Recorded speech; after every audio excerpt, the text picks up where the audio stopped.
मोहिनी जी। राधा श्री है। जी। महाराज जी आपके चरणों में कोटि कोटि प्रणाम। महाराज जी, प्रारब्ध अनुसार आने वाले आकस्मिक मृत्यु को हम हमारे अभी के क्रियामन द्वारा प्रभु का नित्य स्मरण नाम जप सदाचार करके टाल सकते हैं क्या? मार्गदर्शन। क्यों टालेंगे? 10 दिन बाद जाना है, तो हम आज जा रहे हैं। जिसमें आपकी रुचि है प्यारे, आप 10 दिन पहले मिलना चाहते हो, 10 दिन बाद क्यों टालें? एक प्रताप राय जी नाम के महाभागवत हुए हैं, उनका चरित्र भी है, बहुत महापुरुष हुए। वो बचपन से ठाकुर जी की सेवा, उनके माता पिता भक्त थे तो तुलसी जी में जल चढ़ाना, ठाकुर जी की पूजा हो रही तो पास बैठालना, तो संस्कार बचपन से ही उनके भक्ति के। जब माता पिता पधार गए तो पूरे वैभव के और उनके यहाँ जो है वो पुराने जैसे जमींदार लोग होते थे कि आप अपनी जेवर रख जाओ, 10,000 20,000 ले जाओ, फिर आप जेवर दे जाना ब्याज सहित, और पैसा दे दो ले जाओ। ऐसा उनका चलता था, व्यापार रूप में खूब वैभव ऐश्वर्य सब था। पर वो सत्य पथिक थे भगवत मार्ग के, और कभी भगवान से कोई कामना नहीं करते थे। उनकी बहन का नाम था मालती, और वो अपने भाई की बात जानती थी कि रात दिन भजन करते हैं। उनका जो ब्याह हुआ बड़े सुख से जीवन चला, कुछ दिन के बाद बीमारी लग गई उनके पति में, खूब दवाई करवाई पर मरणासन स्थिति में थे। अब उसे एक ही उपाय लगा, अगर भैया कह देंगे भगवान से तो निश्चित हमारा सुहाग बच जाएगा, क्योंकि मुझे पता है बचपन से भजन कर रहा है, भजन में बड़ी ताकत होती है। उनके पास आए और कहा, भैया आज तक हमने कुछ मांगा नहीं आपसे, आज मांगना चाहती हो। तो उनका, कहो बहन क्या चाहिए? बोले आप भगवान से कह दो कि हमारे पति को अभी मृत्यु शैया पे ना ले जाए, क्योंकि हमारी अभी नव यौवन अवस्था है। और ऐसा तो उनका, वैसे बहन हमने कभी भगवान से कुछ कहा नहीं है। तो उनका, मेरे लिए। बोले ठीक है। गए और जहां एक कमरे में उनको जमीन पे लिटाया, अपनी गोद में सर रखा, और ऐसे माथे पे हाथ ऐसे रखते हुए जो नाम जप करते थे वही नाम अंदर ही अंदर, और भगवान से विनय कि भगवान मैंने कभी आपसे कुछ नहीं मांगा, लेकिन बहन कह रही है, इसलिए मैं आपसे प्रार्थना करता हूं कि आप इसको जीवन दान दें। उतने में उनकी समाधि लग गई, मतलब एक तंद्रा अवस्था, और वही बहन चरणों के पास बैठी थी, ठीक वैसे ही उसकी भावना एकदम तंद्रा में पहुंची। और दोनों ने देखा कि भगवत पार्षद आए थे, और वो उनका नाम वल्लभ था उनके पति का। तो उनसे कह रहे, वल्लभ आज तेरा सौभाग्य फिर रुक गया। भगवान मिलने के लिए व्याकुल थे और तुम भी व्याकुल थे, पर आज सौभाग्य रुक गया, क्योंकि महाभागवत प्रताप राय जी ने संकल्प कर लिया कि अब अभी मत ले जाओ। तो उनका ऐसा वो नहीं कर सकते, वो वल्लभ ऐसा नहीं कर सकते। मैं जन्म जन्म से जिनके लिए तड़प रहा था, आज मिलने का संयोग बन रहा है, और भक्त होकर वो हमें रोक देंगे? ये दोनों देख रहे थे, उनकी पत्नी मालती और उनके जो साले पद पर थे प्रताप राय जी भी। वो रो पड़े कि वो ऐसा नहीं कर सकते, वो भक्त हैं, वो जानते हैं इस बात को, वो ऐसा नहीं कर सकते। अचानक आंख खुली, दोनों की आंख खुली। उनका, बहन सुना? बोले भैया रहने दो, भगवान से प्रार्थना करो कि हमारी बात झूठी हो जाए। नहीं, उनको जाने दीजिए। बात समझ रहे ना?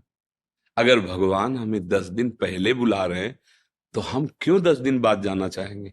किस लिए जाना चाहेंगे? जैसे लगता है कि 10 दिन और भजन कर लेंगे। तो जब वो अभी मिलना चाहते हैं तो 10 दिन और भजन क्यों कर लें? अभी वो मिलना चाहते हैं तो हम उनके लिए कह दें कि नहीं अभी मत मिलो, 10 दिन बाद मिलना, क्योंकि हम भजन पूरा कर लें। इसमें कई राग है हमारे शरीर का, भोगों का, परिवार का, जो भगवत मिलन में बाधा पहुंचा रहा है। देखो एक बात अच्छे से समझ लो, सबको जाना है ना, ये बात समझ में है कि नहीं है? जाना है पक्का भैया, पक्का। मतलब रहना नहीं, पक्का। चाहे तपस्वी हो, चाहे महात्मा हो, चाहे विषयी हो, चाहे पापी हो, इसका नाम मृत्यु लोक है, यहां से जाना है। अच्छा, वो एक समय निश्चित है। अब उस निश्चित समय को सार्थक हम कर लें, राधा राधा, और अपने प्रभु के पास जाएं। अब इस राधा राधा का प्रयोग हम 10 दिन बढ़ाने के लिए क्यों करें? जो हमें भगवत प्राप्ति में, वो हम 10 दिन जीने के लिए, थोड़ा भोग भोगने के लिए, ये तो बहुत है हानि की। अरे जब फांसी अभी होनी ही है तो 10 दिन बाद हम ये रिक्वेस्ट करें कि फांसी देना, तो बहुत है मूर्खता है, क्योंकि 10 दिन प्रतिपल फांसी लगेगी। लगेगी कि नहीं लगेगी? जो 1 मिनट में लगने वाली है वो 10 दिन प्रतिपल लगेगी, क्योंकि आप 10 दिन बहुत बुरी तरह कटेंगे कि मुझे फांसी में चढ़ना है, मुझे फांसी, तुम चढ़ाओ। अगर प्रभु बुला रहे हैं, आपको लग रहा है कि हमारा मृत्यु का समय, तो राधा राधा राधा, ये तैयारी है वहां के चलने। हम क्यों कहें मुझे रख लो, बोले नहीं जगत कल्याण होगा। क्यों जगत कल्याण हमसे? वो किसी भी के अंदर बैठ जाएंगे, मूकम करोति वाचालम पंगुम लंघयते गिरिम, वो जैसे यहां बैठ के बोल रहे किसी के अंदर बैठ जाएंगे। अरे वो जहां बैठ गए वही व्यासदेव हो गया, वही नारद जी हो गया, वही सनकादि हो गया। बैठना तो उनको है ना, और हर ऑफिस उन्हीं की है, कहीं भी बैठ करके वो बोल सकते हैं। तो ये बातें अपने लोगों को समझना होगा, क्योंकि अपने भक्त हैं, अपने भगवत मार्ग के पथिक हैं। जैसा प्रभु चाहे, जितने दिन प्रभु चाहे, जोई जोई प्यारो करे, सोई मोई भावे। तो भजन का प्रयोग प्रभु की प्रसन्नता के लिए, अगर ये रहस्य समझ गए तो सब आनंद आ जाएगा। भजन का प्रयोग करके अपनी कामनाओं की पूर्ति के लिए, मानो ऐसा जैसे ब्रह्मास्त्र का प्रयोग मच्छर मारने के लिए, ये बिना मांगे दुख सुख आता रहता है। जैसे तुम दुख नहीं मांगते हो, कोई मांगता है पर आ गया, ऐसे तुम सुख भी ना चाहो वो आ जाएगा। ये क्रम है तुम्हारे कर्मों का। अब तुम चाहो भगवान को, दुख सुख से ऊपर उठो और अखंड आनंद, अखंड प्रसन्नता, यही तो मांग है यार, कभी दुख ना मिले। वो स्थान भगवान के चरणारविंद है। वहां तक पहुंचने के लिए शरणागति और नाम जप, इसी से हो जाता है। तो आप समझ रहे ना, हम क्यों मांगे कि मुझे 10 दिन जिलाओ? आखिर का मरना ही है ना, तो 10 दिन बाद क्यों, अभी ले, चलो अभी बुलाओ हमें। पर वो राग होता है ला, पत्नी पुत्र परिवार, ये तो लगता है भगवान हमारा सारा भजन महीना भर और जी जाए। अरे 60-70 वर्ष जी लिए, कुछ नहीं कर पाए, महीना भर में क्या कर पाओगे?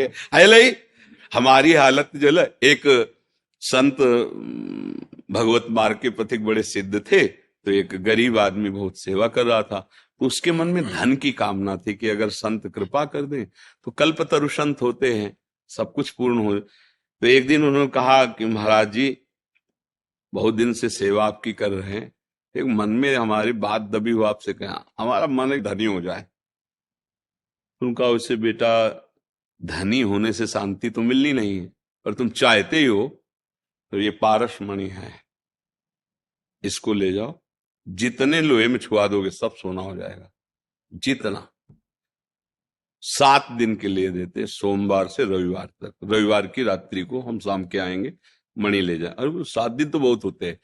अब उसने बुद्धि लगाई, अपनी प्रॉपर्टी बेची, संपत्ति बेची, और जितना लोहे का कबाड़ वो सब खरीद। अब बेचने में खरीदने में काफी समय लगा। सब पूरे घर में लोहा लोहा लोहा लोहा, दरवाजा बंद करके इकट्ठे छुआ देंगे पारस मणि। सब अंदर करते करते शाम हो गई। स्वामी जी आए, बोले पारस मणि वापस करो। बोले स्वामी जी बस छुआने का काम रह गया है। बोले 7 दिन हो गए, अभी तक एक कील को सोना नहीं बना पाए। अब जो संपत्ति थी वो भी चली गई, कबाड़ घर में रह गया, सोना बना नहीं पाए। हम लोगों की हालत यही है। भगवान ने अवसर दिया है, राधा राधा राधा, सोना बना लो श्वास को, परम धन राधा नाम। अब लगता है पहले सब व्यवस्थाएं भोग भोग ले सब, और जीवन की शाम आ गई। अब लगता है थोड़ा समय तो दे दो। बोले कितने साल? 50 वर्ष में कुछ नहीं कर पाए, अब थोड़े समय में क्या कर लोगे? तो हमारे पास जो अभी वर्तमान में समय है, चाहे वो 1 श्वास हो या 1 मिनट हो, हम प्रियालाल का स्मरण करें, इसी से हमें मंगल हो जाएगा। हमारे प्रभु बड़े कृपालु हैं। एक सिद्धांत रखा है, अंतःमति सोगति। सब बिगड़ गया पूरा जीवन, लेकिन अंत में हम भगवान की शरण में होकर राधा राधा राधा वो सब बना देंगे। भगवान कहते हैं तेसाम हम समुद्धरता मृत्यु संसार सागरात। बस ये बात समझ लो, जीवन रहे या न रहे इसकी परवाह मत करो, ये निश्चित है। मान लो आपको 10 साल जीना है, तो काल की भी ताकत नहीं कि आपको मार सके, पक्का समझ लेना। और भैया अगर शाम तक जाना है तो फिर किसी की ताकत नहीं कि कोई बचा सके। देखो परीक्षित जी को ब्रह्म ऋषि बालक श्रृंगी ऋषि ने शाप दे दिया कि आज के 7वें दिन तुम्हें तक्षक सांप डसेगा और तुम्हारी मृत्यु हो जाएगी। तो बड़े बड़े महात्मा गंगा के किनारे रेती पर परीक्षित जी आमरण अनशन व्रत लिए हैं। बड़े बड़े महात्मा लोग बैठे, लेकिन कोई उस सांप को मिटाने की बात नहीं कर रहे। 7 दिन में इनका कल्याण कैसे हो, ये बात हो रही। और उनका प्रश्न भी यही है कि जिसने आमरण अनशन व्रत ले लिया है, जो म्रियमाण है, मरने वाला है, उसका परम कल्याण कैसे हो। देखा भगवान सुखदेव जी पधारे, दिगंबर वेश, ब्रह्मबोध से पूर्ण, कृष्ण प्रेम अनुराग और श्याम शरीर कमल ने, सब महात्मा खड़े हो गए। यद्यपि उनके पिता पितामह आदि भी बैठे हुए थे, पर जो ऊंची स्थिति सुखदेव उसका आदर किया। और 7 दिन भगवत चर्चा हुई, पर उन्होंने बचाया नहीं कि जाओ मैं तुम्हारे साप को मिथ्या करता, ऐसा नहीं कहा। भागवत सुनाई। अब इसके बाद ये पूछा कि बेटा, भागवत में बेटा परीक्षित, तुम्हें तक्षक से भय है क्या? तो बोले गुरुदेव, एक तक्षक क्या, करोड़ों भयंकर मृत्यु रूप धारण करके तक्षक आ जाए तो आपकी कृपा प्रसाद से अब कोई भय नहीं। बस चल दिए सुखदेव जी, सांप नहीं मिटाया। अब इसके बाद जो उनके पुत्र जन्मेजय जी थे, वो महान, उन्होंने बड़े बड़े मंत्र वालों को बुलाया और पहले से, क्योंकि 7 दिन का समय था ना, तो पहले एक भवन निर्माण करवाया जो एक खंबे के ऊपर, फिर ऊपर भवन, और उस पर परीक्षित जी मंत्रवेत्ता, मंत्रों के द्वारा कील दिया कि वायु भी जाएगी ना तो उन मंत्रवेत्ताओं को पता चलेगा कि अमुक दिशा से वायु जा रहे, सांप और चींटी चुनमुन की तो बात जाने दो। और ऐसी औषधियों का लेप कि खंबे से कोई सूक्ष्म रूप लेके ना जा पाए, सबको रोक देना। परीक्षित जी से कोई नहीं मिलेगा जाकर, केवल ब्रह्म ऋषि, क्योंकि अंतिम समय का तो ब्रह्म ऋषि के फूल में ही पराग से भी छोटा रूप लेके तक्षक बैठ गया। महाराज जे ही ऐसे किया, भयंकर रूप रख के डस लिया, उड़ गया, किसी को रोके नहीं रुकी मृत्यु। प्रमाण है ना। तो हमें चाहिए निश्चिंत हो जाना, एक दिन मेरी मृत्यु होगी। देखो डर लग रहा है, सोच के डर लग रहा है, मरेंगे यार, भैया छूटेंगे, भाभी छूटेगी, पत्नी छूटेगी, पुत्र छूटेगा, सब छूटेगा, ये पक्का है छूटेगा। अब एक चीज ऐसी जो तुम्हें बचा लेगी, भयंकर दुख, भगवान का नाम, पक्का। ये ज्ञान विज्ञान जैसे आपके दिमाग में ना, इसकी सार्थकता है कि संसार का चिंतन छोड़कर प्रभु का चिंतन करो। अगर ये नहीं भैया तो सब व्यर्थ हो गया। बस नाम जप करो, भगवद आश्रित रहो और खूब कर्तव्य का पालन करो।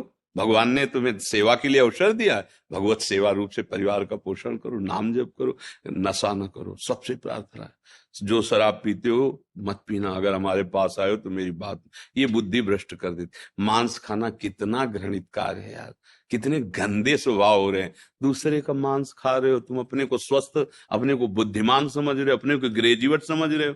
बहुत बड़ी दुर्दशा होगी, ये अभी समझ में नहीं आ रहा है, बहुत बड़ी दुर्दशा होगी। बहुत मतलब वो तो दृश्य सब देखे जाते हैं ना, पूरे ट्रक में बैठे आनंद से मस्त जा रहे, आग लग गई, गेट खुला नहीं, अंदर ही जल गए। क्यों? क्योंकि जला जला के जो खाया है ना, अब देख जलना कैसे लगता है, जिंदा जल।